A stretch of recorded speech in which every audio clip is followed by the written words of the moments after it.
Hi, this is Cousin Russ. I'm going to walk through a series of records that are on Ancestry that I do not choose to take hints from. This is just my opinion, but let me walk you through it and why I have taken this stance.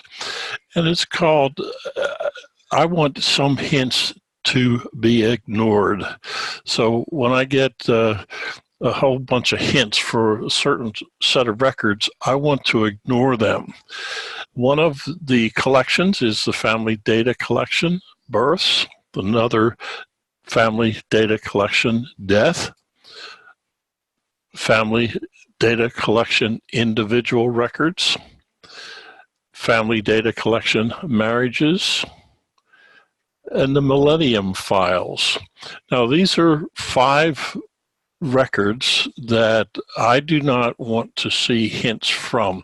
I get them, I get the hints, but I go into Family Tree Maker and I ignore them, and I will show you how to do that. But let me show you why I have chosen this to do it this way. So here's an example. This is John Dorsey. There's a lot of cool information about John Dorsey on this record. Information I may or may not have. One glaring example is the father, which has different surnames. And I say that because that's going to be difficult. That's conflicting information that would be difficult for me to resolve using this kind of record. So let me look at the source information that's on that data collection. The source information is from Heritage Consulting. It's available as a database on Ancestry. It was been around since 2003. The original data is Heritage Consulting. And so, as you can see, I could write a citation for this. It takes a minute or two, and I've done enough that I already have the citation created. But I still don't want to see it, and mostly because if I want to look at a record, not a database. So I have John Dorsey on my Ancestry member tree, and that is the information that I have. And I got a little bit of information in relationships, but I'm going to look at his profile. And John Dorsey's profile, as you can see in the left-hand column, there's a bunch of facts that I have for him. I have some citations. I have his family on the right. So I've got some information already. That's on his facts. But I want to go over to hints and see what's there. So I have hints here, and if I look here, it says 51 or 52 hints already. So I've got record hints. Look at this one right down below it. There is a record hint. But I want to ignore the hint from the Millennium file. And I have done that, and I did that so I can show you the next screen.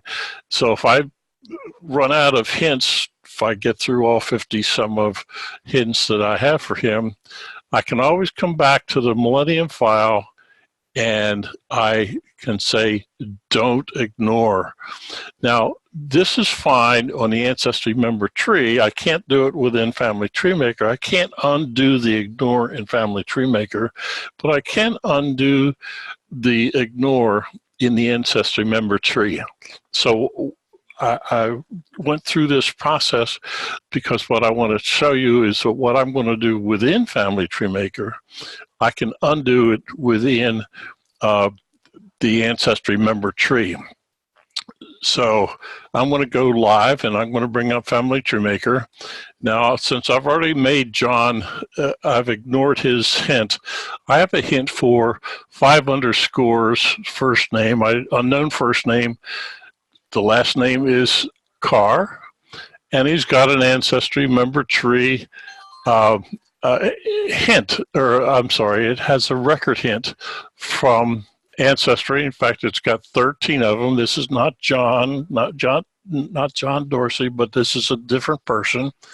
So I go over to, I click on the hint. It takes me to the web search workspace, and I scroll down to where I find the Millennium file.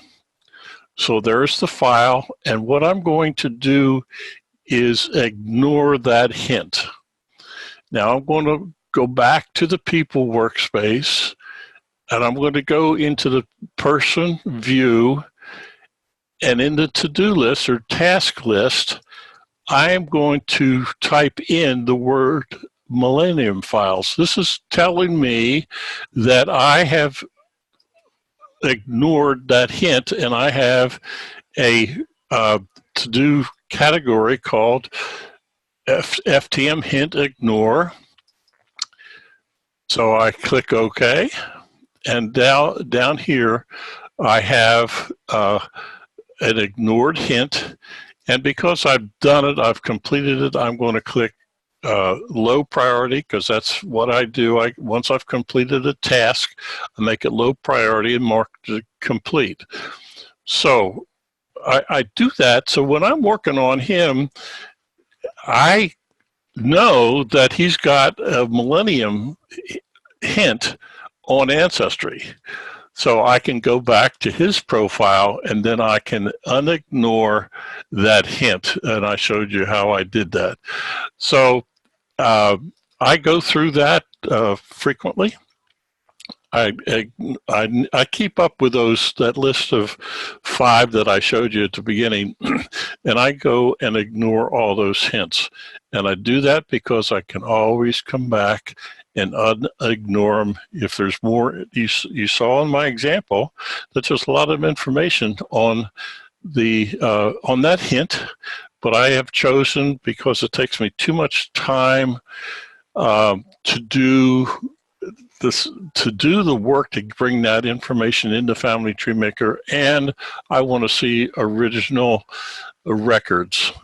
This is like what I showed earlier about how I use the Family Search match feature in 2019. The feature I'm just talking about right now is in 2017 and previous versions of Family Tree Maker. But I was doing a bunch of these ignores, and I said I ought to just go ahead and do a short subject video on those hints that I get that I don't want to see.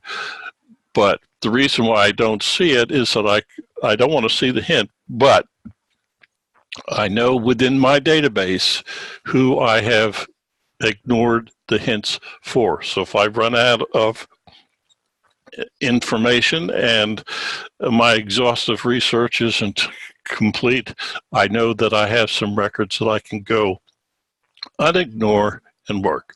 So hope that's helpful. Thank you very much, and have a great day.